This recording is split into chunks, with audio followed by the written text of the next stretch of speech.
Ano ba ang mission and vision ng Queen Boss Society? Our mission, of course, to empower more women through personal development and help them to be financially independent. Kasi isa talaga sa tinutulong ng community is hindi naman agad kitaan eh. Yes. Pero ma-improve muna yung confidence nila. Especially sa mga moms na naging part ng community namin or kahit hindi pa mommy, during the pandemic, nagkaroon kasi sila ng depression. So, bumaba yung confidence nila. Parang ang hirap nang bumalik sa dating sila. But because of the community, napaalala natin sa kanila na you have a purpose. Because of this community, na-remind ulit sila na, kaya ko pala. Hindi lang pala ako babae lang, pero babae ako and I'm powerful woman.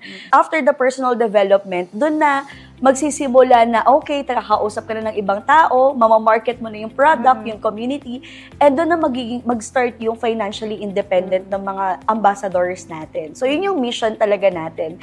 And our vision is to create 1,000 female millionaires worldwide.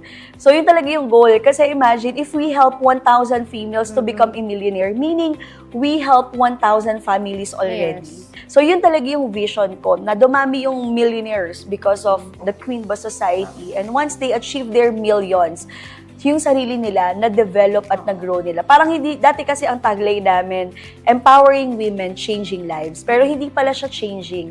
We really need to transform lives. So, yun yung mission and vision ng community.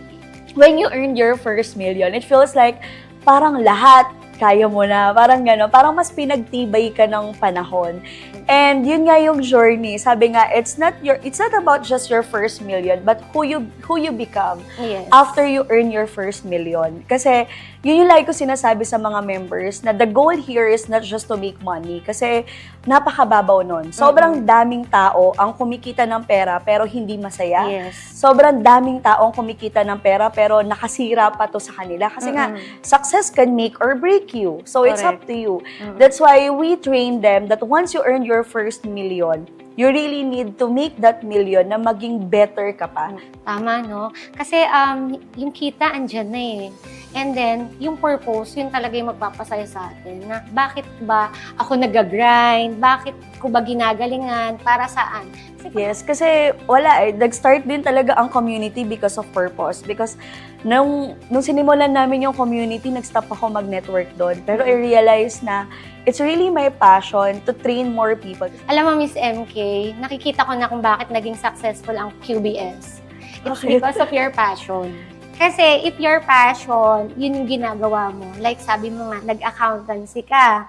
Pero ang passion mo talaga is mag-train, magturo. And yun yung sobrang na-amaze ako kasi hindi ko talaga siya passion. No?